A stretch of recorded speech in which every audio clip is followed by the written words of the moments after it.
부르심에 순종하는 믿음이라는 말씀으로 은혜를 나누길 원합니다.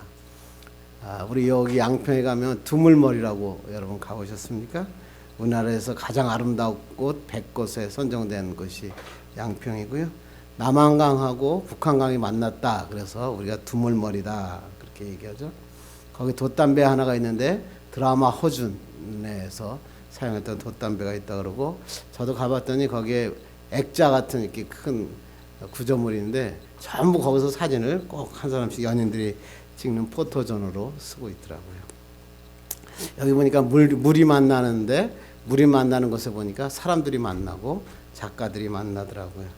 저도 한번 가봤어요. 근데 거기 가니까 팥빙수가 그렇게 맛있는 곳이 있었습니다. 그래서 거기는 그냥 시중에서 파는 그런 팥빙수 쓰지 않고 자기가 그 통팥을 갈아가지고 직접 주는 아마 맛있는 팥빙수 집이 있었는데, 언제 한번 갔더니 다 없어졌더라고요.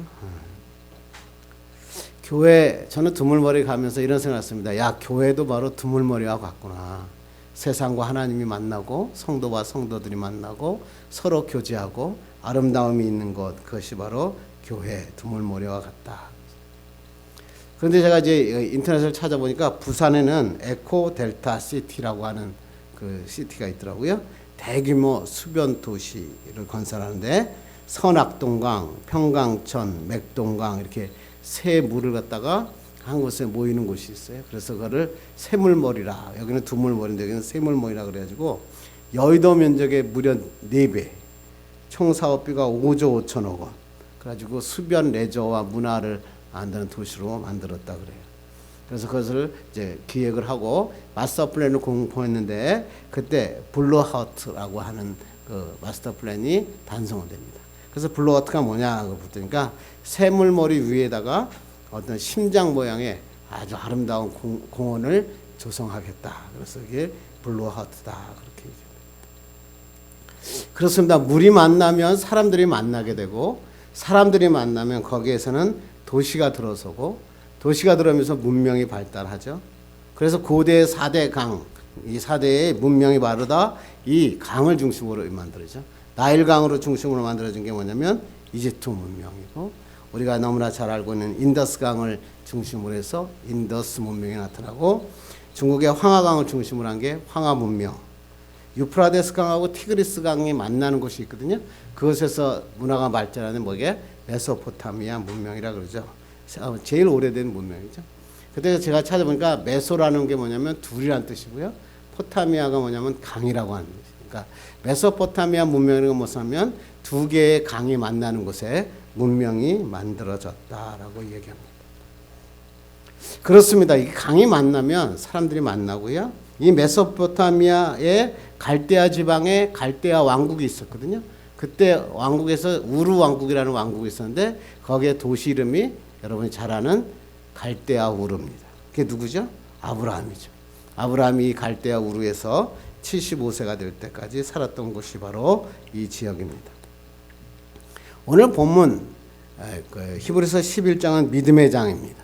믿음의 장에서 믿음이 뭐냐 이렇게 우리가 정의를 하고 있고, 그리고 그 믿음을 가진 사람들은 어떤 사람이 있고 그 사람은 어떤 일을 했는가, 이런 성경을 잘 기록하고 있습니다.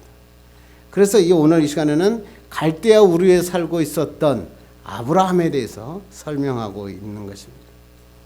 그래서 이 사람들은 믿음으로 산 사람들을 본문의 성경을 하면서 히브리 교인들에게 절망하고 다시 율법주의로 돌아가고 배교자의 행위를 하는 자들을 다 하나님 앞으로 돌아와야 된다. 믿음의 사람들을 잘 봐라. 이렇게 하면서 처음으로 보여준 사람이 누구냐면 아벨, 여러분이 에녹, 노아라고 하는 믿음의 세 줄기를 보여줍니다.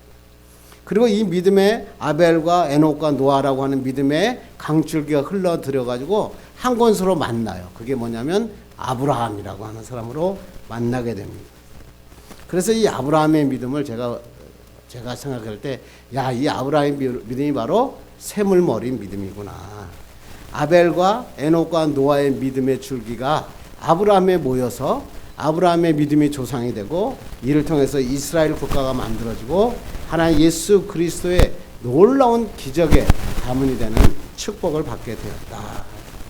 그래서 오늘 여러분, 아브라함의 믿음은 어떤 믿음일까? 그것을 보면서 우리가 세물머리 믿음에 대해서 한번 생각해보고, 여러분들도 이런 쇠물머리의 믿음을 가지고 축복의 사람으로 살기를 주님의 이름으로 축원합니다. 어떤 분이 이런 얘기를 하더라고요. 과일 중에서 가장 으뜸되는 과일이 뭐냐 그랬더니 여러분 뭐라고 생각하십니까?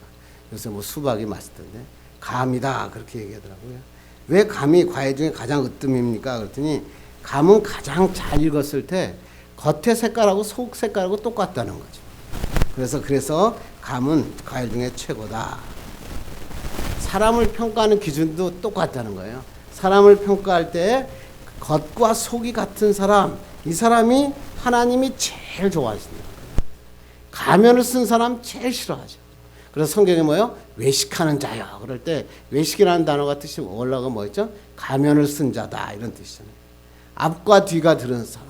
사업하면서 제일 싫은 사람은 어떤 사람이죠? 앞과 뒤가 다른 사람. 앞에서는 분명히 나한테 뭔가 이룰 것 같고 다 충성할 것 같은데 돌아서는 순간에 금방 복수의 칼을 갈고 다 배반하고 돌아가는 사람들을 보면서 야 이거 사업해서 되겠나 이런 생각을 할 때가 많죠. 하나님이 마찬가지예요. 하나님은 우리에게 외모로 보시는 분이 아니라 우리의 중심을 보신다 그랬잖아요. 중심이 뭐죠? 내 마음의 믿음이라 그래요. 성경에는. 그래서 여러분은 마음의 중심이 뭘까? 그게 바로 오늘 성경에서는 믿음이다. 근데 우리의 믿음은 하나님 앞에 서면 감과 같이 그대로 드러나는 거예요. 감 색깔이 어떠냐 외모에 보듯이 우리의 믿음이 어떤 거에 대해서 우리의 신앙이 달라진다. 그런데 이 믿음에는 두 가지 믿음이 있죠. 하나는 은혜의 믿음이 있어요. 하나님이 은혜로 우리에게 주신 선물로 주신 무조건 하나님을 선택하여 우리가 하나님을 알게 되고 하나님을 믿게 되고 오늘 예수님 앞에 여러분 예배하는 자로 만드시는 분, 그 은혜가 바로 첫 번째 은혜의 믿음입니다. 두 번째 믿음은 뭘까요? 이 은혜의 믿음만 갖고 살아가는 게 아니라 은혜의 믿음을 가진 사람은 행함이 있어야 됩니다. 노력하고 예배하고 하나님 앞에 가서 충성하고 봉사하고 하나님의 일을 해야 된다. 그래서 이걸 갖다가 신학적인 용어로 은사적인 믿음이다. 그렇게 얘기합니다. 그런데 성도들은 이 두 가지 믿음을 다 갖고 있어야 돼요. 첫째는 하나님의 은혜로 하나님이 누군지를 알아야 되고요. 두 번째는 뭐냐면 아는 것으로 끝나면 안 되고 그 하나님의 부르심에서 소망 우리가 달려가서 하나님의 일을 하면서 살아가는 사람이 되어야 된다. 하나님께서 우리에게 말씀하고 있다고 하는 것입니다. 그러면 내가 이런 하나님의 행함이 있는 믿음은 어떤 믿음일까? 오늘 본문을 통해서 그 하나님의 기본적인 세 물줄기를 한번 살펴보고 그 물줄기를 통하여 우리의 믿음을 한번 검토해보는 시간 되기를 간절히 바랍니다. 우리 첫 번째 물줄기는 오늘 4절에 나와 있습니다. 4절 한번 읽겠습니다. 시작. 믿음으로 아벨은 가인보다 더 나은 제사를 하나님께 드림으로 의로운 자라 하시는 증거를 얻었으니 하나님이 그 예물에 대하여 증언하심이라. 그가 죽었으나 그 믿음으로써 지금도 말하느니라. 사람으로 처음으로 만들어진 가인과 아벨이라고 하는 사람이 나오는데 이 사람은 갈라지죠. 하나님의 사랑과 저주받은 사람으로 갈라지는데 그 갈라지는 거에 인생이 갈라지는 거에 뭐 때문에 갈라졌죠? 그 사람의 능력? 아니었어요. 뭐라고요? 예배였다. 예배가 얼마나 중요한가 보여주는 거예요. 믿음 생활에는 무조건 예배가 중요해요. 제일 중요한 거예요. 가인과 아벨의 제사가 다른 점이 오늘 성경에 뭐라고 했어요? 믿음으로 그랬잖아요. 뭐가 중요한 게 옛날에 구속사적 은혜의 방식으로 피를 흘렸다 안 했다 이거 여러분도 너무나 잘 아시는 얘기니까 그런 얘기가 아니라 뭐예요? 믿음으로 드렸다. 믿음으로 드렸다는 게 뭡니까? 가인과 아벨의 다른 점이 뭡니까? 하나는 뭐예요? 하나님의 뜻대로 드렸고 하나는 내 멋대로 드렸다. 그렇죠? 창세기 4장에 보면 가인이 자기가 드린 예배를 하나님이 받으시지 않으니까 하나님 앞에 나와서 무릎을 꿇어야 되는데 뭐라고 그러죠? 분노하죠. 그리고 거기서 삐져요. 그리고 안색이 변합니다. 사실 이때 하나님이 예배를 안 받으실 때 이 사람에겐 기회가 주어진 거죠. 뭘요? 내가 하나님 앞에 드린 예배가 잘못됐구나. 내 방식으로 예배 드렸구나. 하나님의 방식으로 드려야 됐구나. 그래서 그 하나님 앞에 다시 제사를 지내야 되는데 내 방식으로 드린 가인은 이 자기의 방식을 포기하지 않습니다. 그래서 하나님이 주신 기회를 뭘로 바꿔요? 분노로 바꿔버려요. 분노로 바뀌니까 뭐예요? 살인을 저지르게 되고요. 그 다음부터는 이 가인의 삶을 보면요. 이 성경에 가인의 삶이 쭉 나오잖아요. 그 다음부터는 뭘 하죠? 두려움에 떨면서 가요. 그래서 가는 곳마다 가인은 뭘 했죠? 성을 쌓습니다. 왜? 두려워서. 다른 사람이 날 죽일까 봐 두려워서. 성을 쌓고 자기를 보호하면서 이기주의의 삶을 사는 거예요. 이게 바로 세상 사람들의 가장 표본의 모습이 된 거죠. 세상 사람 다 이기적으로 살아요.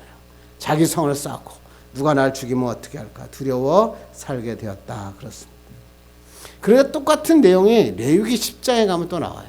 레위기 10장에 누가 나오냐면 아론의 두 아들이 나오거든요. 아론의 두 아들이 다른 불을 가르다가 하나님 앞에 예배하다가 죽습니다. 그러니까 하나님께서 뭐라고 얘기하냐면 모세와 아론에게 하나님의 방식대로 예배해라 이렇게 얘기하죠. 그랬더니 모세와 아론은 어떻게 합니까? 다시 예배합니다. 그리고 하나님의 놀라운 축복을 받습니다. 어떤 축복을 받죠? 아론을 하나님이 대제사장의 시조로 삼아주셨어요. 이게 다른 점이에요. 가인이 처음에 예배를 잘못 드린 게 문제가 아니라 자기의 방식으로 드려서 그거 하나님의 말씀에 분노하고 자기 방식으로 가다 죽은 것이고요. 모세와 아론은 하나님의 방식으로 바꿈으로 축복과 기적을 얻어낸 것입니다. 무슨 말을 하시는 걸까요? 예배는요, 지성이면 감천이다 이런 거 아닙니다. 하나님의 말씀대로 예배해라 그런 얘기죠. 사울 왕도 뭐예요? 자기가 왕이 됐다고 내 마음대로 예배하겠다 그래가지고 제사장을 제외하고 자기가 예배하다가 왕에서 폐위되고 하나님부터 버림받고 죽음을 당하는 정말로 불쌍한 왕이 되고 맙니다. 그렇습니다. 여러분 예배한다고 그럴 때 내가 하나님의 뜻대로 예배하는가 한번 자보고 하나님의 말씀대로 살아가는 여러분 되길 간절히 바랍니다. 예수를 믿는 믿음의 사람은 첫째 뭐예요? 예배에 목숨을 걸어야 돼요. 내 감정, 내 사정, 내 마음대로 드리면 안 된다는 거예요. 어떤 성도 이러더라고요. 교회 갑시다 그랬더니 저 오늘 예배 드릴 기분이 아닙니다. 그리고 예배에 빠지죠. 여러분 감정, 기분 갖고 예배 드리는 거 아닙니다. 무조건 주님께 드리는 거예요. 제가 이거 설교 준비하다가 갑자기 어떤 유행가가 생각이 났어요. 여러분 아세요? 내가 필요할 때 나를 불러줘 이런 거 아시죠? 무조건이야. 태평양을 건너 대서양을 건너 인도양을 건너서라도 당신을 향한 나의 사랑은 무조건이야. 예수 믿는 사람 뭐요? 무조건 예배하는 자가 돼야 된다. 어떤 사람이 어떤 목사님이 이런 말을 하는데 전 마음에 너무 했어요. 기독교 명문 가정이 어떤 가정입니까? 그랬더니 사람들이 대답을 못했어요. 그랬더니 이 목사님이 이렇게 하더라고요. 기독교 명문 가정은 부부 싸움하고도 그 다음날 예배 드리는 가정이 기독교 명문 가정이다. 새벽까지 술 먹고 와도 주일날 예배 드리는 가정이 기독교 명문 가정이라는 거예요. 왜 그러냐? 그랬더니 자식들이 뭐예요? 그렇게 부부들이 싸우니까 우리 아빠 내일 이혼하겠구나. 그래가지고 잠을 못 자고 끙끙거리고 잤는데 아침에 일어나니까 자기 부모님들이 성경책을 찬송 끼고 교회로 가는 거예요. 그러니까 아들이 꼬마들이 생각할 때 이랬답니다. 우리 엄마 아빠가 그 이혼하더라도 하나님 앞에 예배는 드리는구나. 죽어도 예배는 드려야겠구나. 그래서 제가 청년사회 갈 때 보면 이게 뒤에 와서 맨 앞에서 예배 드리는 자들이 가갑자가 청년이 뒤에 가서 예배 드릴 때가 있어요. 그럴 땐 제가 딱 안아주면 느낌이 옵니다. 왜? 어제 저녁에 무리했구나. 근데 저는 너무 좋은 거예요. 그런 사람. 왜? 새벽까지 와서 인사불성이 됐는데도 하나님 앞에 예배는 드려야 되는구나. 그런 목숨을 걸고 예배할 때 하나님이 그들을 쓰시는 거예요. 나중에 보니까 그 사람이 하나님의 사람으로 하나님 앞에 돌아서고 하나님의 놀라운 사람으로 인정받고 하나님의 축복의 사람이 되더라고요. 그저께 제가 있던 청년이 하나 와서 미국에 간 청년 얘기를 해요. 청년이 미국에 가서 2년 동안 미국에 2년 가서 식당을 크게 하는데 목사님 너무너무 힘들어요. 그래서 뭐가 힘드냐 그랬더니 주일날 쉬는 게 그렇게 주일날이 30% 식당의 매출이 올라오니까 그 30% 그걸 매출을 스톱하고 하나님 앞에 예배하기가 그렇게 어렵고 기도해달라고. 너무나 좋죠. 중요한 겁니다. 여러분의 삶에서 여러분의 가정이 여러분의 자녀들이 하나님의 사람으로 우뚝 서기 위해서는 여러분이 죽어도 예배 드리는 것을 가르치는 거예요. 여러분이 보여주는 거예요. 어떠한 일이 있어도 하나님 앞에 예배할 때 하나님의 축복과 역사가. 근데 가끔 가다가 예배 안 드려 카드를 쓰는 애가 있잖아. 나 예배 안 드려. 목사님 저 오늘 예배 안 갑니다. 그런 사람 있죠? 카드를 쓰는 게 아니에요. 그것에 가인의 그림자가 보이지 않습니까? 자기가 카드를 쓰면 하나님이 기뻐하실까요? 하나님이 두려워 떠실까요? 아니죠. 내 인생의 어두운 그림자가 뜰 뿐입니다. 그래서 우리가 하나님 앞에 예배의 목숨을 걸고 감정이나 기분이 아니라 온전히 하나님 앞에 예배드리는 여러분 되기를 간절히 바랍니다. 어떤 집사님이 교회에서 집사 직분을 맡았다 그래요. 교회 이제 처음에서 신앙을 갖고. 근데 주일날 텔레비 보고 싶은데 자꾸만 교회 가자 그러니까 자기 부인한테 이렇게 합니다. 여보, 우리 둘이 있으니까 대표로 당신이 교회가 예배 드리고 오세요. 나는 오늘 좀 쉴게요. 뭐 하도 그러니까 할 수 없이 부인이 교회 가서 예배를 드렸습니다. 그럴 때 이 남편이 가서 텔레비를 보고 있다가 깜빡 잠이 든 거예요. 잠이 들었는데 꿈속에 하늘나라가 탁 나타나는데 천사가 그 앞에 딱 섭니다. 그래서 이 집사님이 저도 들어가야 되는데요. 그랬더니 하는 말이 둘이 부부지 않냐고 그래서 둘이 부부입니다. 그랬더니 그러면 둘 중에 한 사람만 대표로 들어오라. 그래서 갑자기 눈을 떴더니 꿈이더래.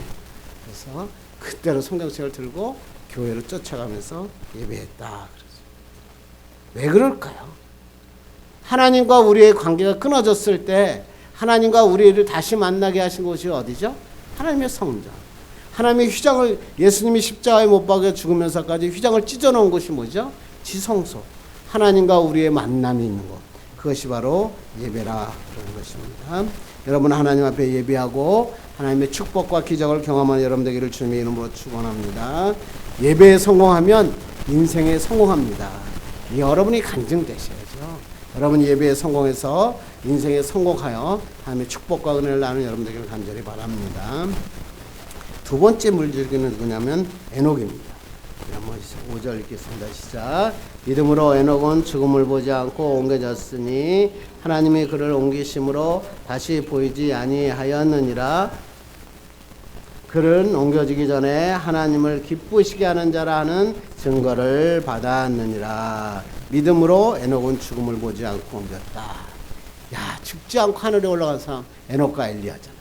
그 중에 에녹이 있었어요. 에녹이 어떤 자였다고요? 에녹이 하나님을 기쁘게 하시는 자다. 이게 왜 하나님을 기쁘게 했다고 하죠? 여러분 너무 잘 아시죠? 창세기 5장 21절 22절 읽겠습니다. 시작.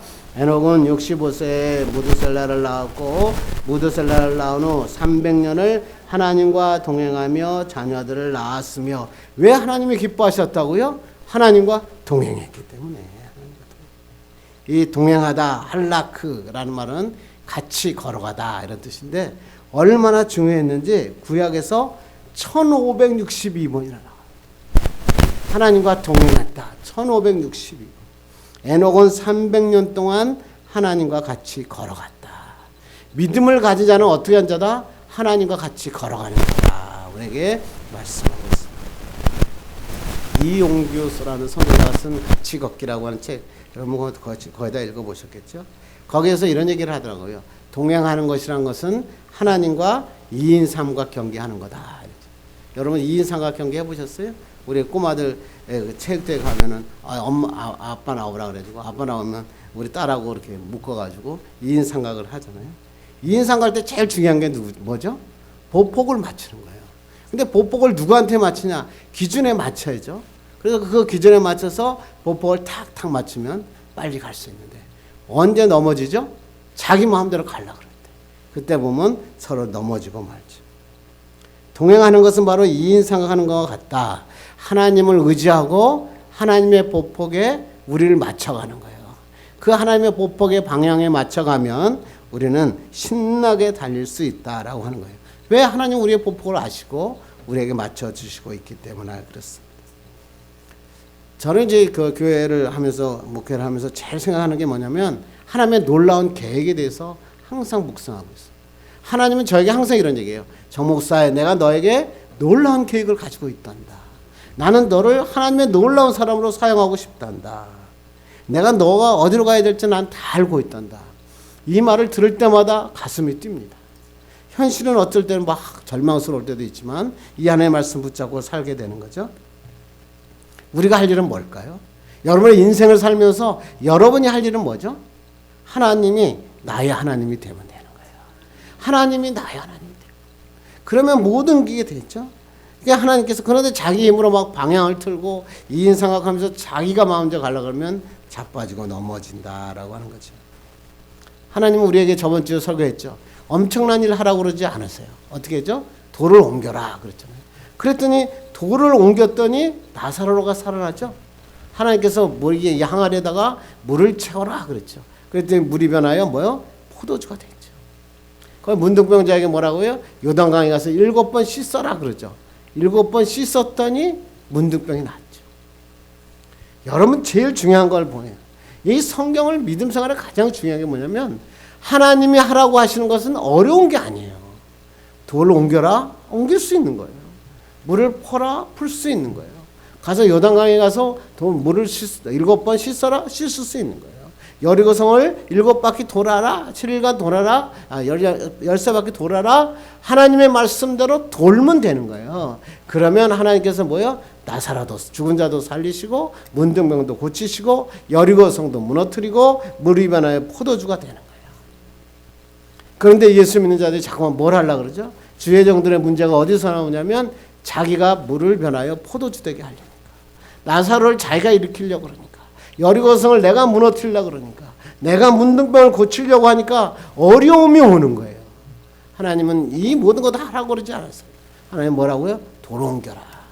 하나님 앞에 순종해라. 하나님과 보폭을 맞춰라. 하나님과 동행하라. 하나님이 기뻐하시면 나머지는 다 하나님이 하신다.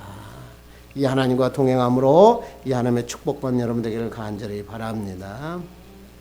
세 번째 물줄기는 노아입니다. 우리 노아는 어떤 사람입니까? 한번 보겠습니다. 시작. 믿음으로 노아는 아직 보이지 않는 일에 경고하심을 받아 경외함으로 방주를 준비하여 그 집을 구원하였으니 이로 말미암아 세상을 정죄하고 믿음을 따르는 의의 상속자가 되었느니라. 아멘. 노아라 그러죠. 너무나 잘 알죠. 노아가 살던 곳은 강가가 아니죠. 산이 있었단 말이에요. 산 속에다 방주를 지어요. 홍수 난 적도 없었어요. 여기는 뭐 비를 본 적도 없는 그런 지역이었습니다. 그런데 사람들에게 그 산에 방주를 지으라 그랬는데 방주에 키도 없고요. 돛도 없고요. 닷도 없고요. 아무것도 없어요. 오직 하늘로 뚫린 창 하나만 있는 거예요. 아니 이해가 됩니까? 사실 노아가 120년 후에 내가 홍수를 부어주겠다 이런 얘기도 안 했잖아요. 10년 지었는데도 계속 비는 안 오고 햇빛만 내리치는 거예요. 20년, 30년. 노아가 여러분이라면 어떻게 했어요? 에이, 하나님 말씀 잘못했구나. 그럴 수 있죠. 그러나 노아는 그러지 않고 120년간 하나님의 말씀에 순종했다. 중요한 거죠. 믿음은 뭐라고요? 하나님의 말씀에 순종하는 거예요. 세상의 눈으로 바라보면 믿음 생활하지 못합니다. 이 노아는 그 120년 동안 뭐를 했나요? 한번 에베소 2장 5절 읽겠습니다. 시작. 예수 백성을 용서하지 아니하시고 오직 의를 전파하는 노아와 그 7 식구를 보존하시고 경건하지 아니한 자들의 세상에 홍수를 내리셨으니. 이 노아가 120년 동안 배만 지은 줄 알았더니 거기에 뭐라고 했어요? 오직 의를 전파하는 노아 그랬죠. 120년 동안 노아는 뭘 했다고요? 하나님의 명령을 전파하는 자, 증거하는 자로 살았다 그런 얘기잖아요. 그래서 성경에 전해 내려온 이야기 보니까 노아는 나무에다가 큰 종을 걸어놓고 하루에 3번씩 종을 쳤대요. 3번씩 종을 치면서 야 하나님께서 무의 심판이 다가오고 있다. 심판이 가까워졌다. 심판이 임박했다. 하나님의 말씀 믿고 구원받기 바란다 라고 이 노아가 120년 동안 외치며 살았다 그런 얘기입니다. 여러분의 인생에도 마찬가지죠. 내가 너를 쓰겠다. 하나님이 놀라운 축복을 주시겠다. 하나님께서 너에게 기적 같은 은혜를 베푸시겠다 그랬는데 못 믿을 때 어려움이 오는 거예요. 우리는 이럴 때 무조건 믿음에 순종하는 여러분 되기를 간절히 바랍니다. 세상 사람들은 막 비웃죠. 아유 그래도 됩니까? 아무것도 이룬 게 없잖아요. 그런데 믿고 120년 후에 결판이 나는 거예요. 여러분 하나님의 축복의 사람들 되기를 간절히 바랍니다.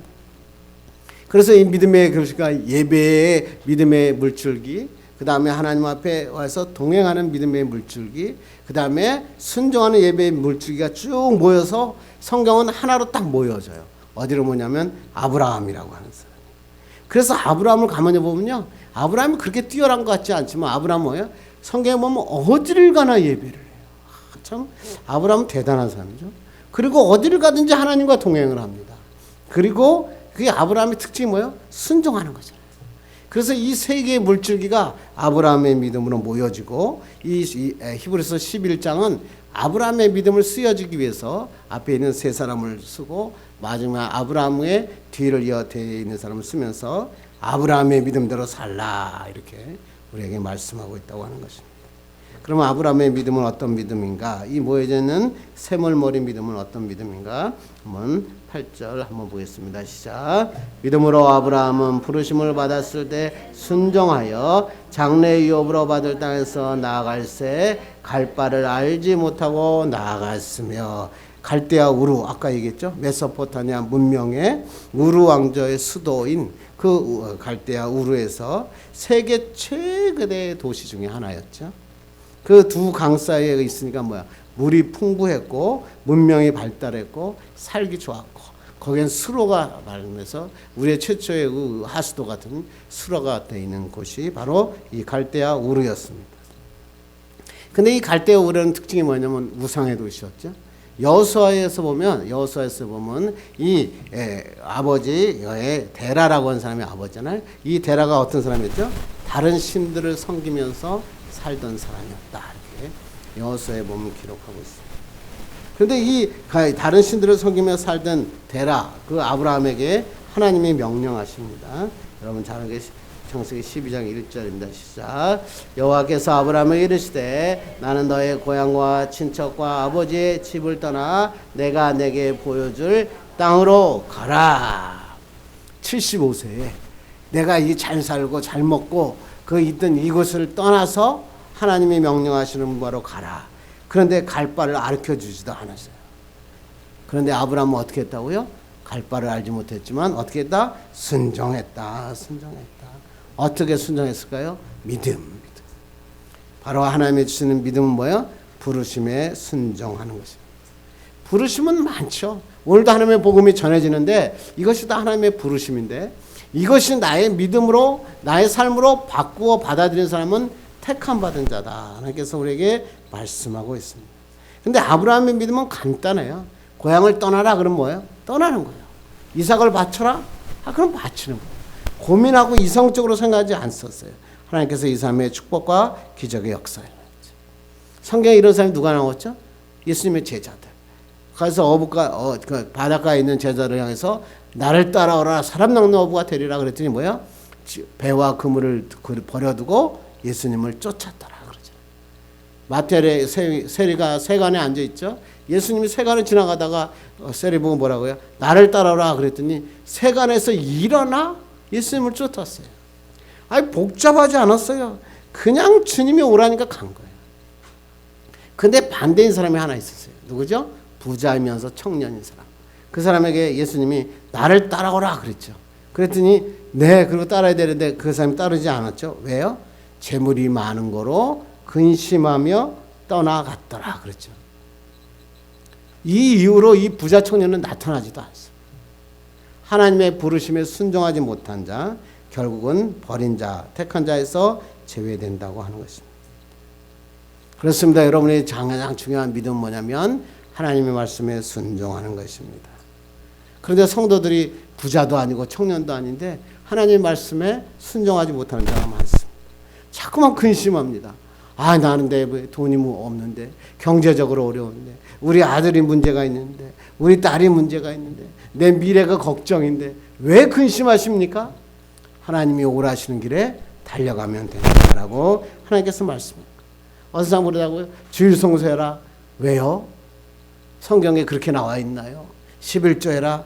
그게 율법이지 그게 맞나요? 전도해라. 요즘 같은 세상에 전도해서 됩니까? 이유를 달고 다 이야기하면 마음의 신앙이 무너지는 거예요. 이유를 달지 말고 어떻게 해요? 하나님이 하라고 하셨으니까 하나님 말씀에 순종하는 겁니다. 그러면요 내 인생이 간단해져요. 모든 것이 합력하여 선을 이루시는 하나님을 만날 수 있는 거예요. 이런 하나님의 축복의 역사가 되기를 간절히 바랍니다. 그래서 우리가 찬양할 때 주님 말씀하시면 내가 나아가리라. 주님 뜻이 아니면 내가 멈춰서리라. 주님이 가라면 가고 멈추라면 멈추면 기쁨이 와요. 간단해요. 여러분이 어렵고 힘든 거 주님이 다 하세요. 다 하시고 뭐요? 너의 필요한 건 뭐요? 더 채워주시겠다. 하나님께서 말씀하십니다. 여러분들 이러한 믿음을 갖고 주님 앞에 나가는 여러분들이 간절히 바랍니다. 이제 말씀을 맺으려고 합니다. 여러분 삶에 해결해야 될 문제가 많이 있죠. 저도 생각해보면 그렇더라고요. 우리 딸이 지금 오늘 졸업 이제 치과 전문 과정을 졸업하는데요. 졸업하는데 다들 오는데 저는 못 가니까 또 마음이 좀 미안하고 그래서 가슴이 좀 아프더라고요. 여러 가지 생각하면 우리 아들 딸 생각 그러면 좀 복잡해요. 여러 가지 생각할 것도 많고요. 또 교회를 생각하면 또 교회도 생각할 게 참 많더라고요. 그런데 이런 것을 복잡하게 생각하면요 가슴이 뛰더라고요. 막 가슴에 근심이 생기고요, 걱정이 생기고 막 어두워져요. 그런데 이것을 하나님께 딱 맡겨버리면 단순해지더라고요. 하나님이 가라는 데까지 가고 하나님이 멈추라는 데까지 멈추겠다는 거예요. 그러면 하나님께서 역사하여 주시는 거예요. 그래서 우리 자녀들을 하나님께서 인도하시는 걸 보면 야, 참 기적이구나. 여러분의 삶에도 이것만 느끼면 돼요. 예수 믿으면서요, 예수님의 말씀대로 단순하게 순종하고 믿음대로 갔더니 기적이 일어났다. 이것만 간증할 줄 알면 축복의 역사가 일어나요. 하나님은 어떤 분이시기 때문에 모든 것이 합력하여 선을 이루시는 거예요. 그게 성경 말씀으로 끝나면 안 돼요. 내 인생에 똑같이 적용돼야 돼요. 그러면 이 모든 문제를 주님이 책임져 주십니다. 이런 축복의 샘물머린 믿음을 갖고 우리가 부르심에 순종하며 나가는 여러분 되기를 주님의 이름으로 축원합니다. 기도하겠습니다.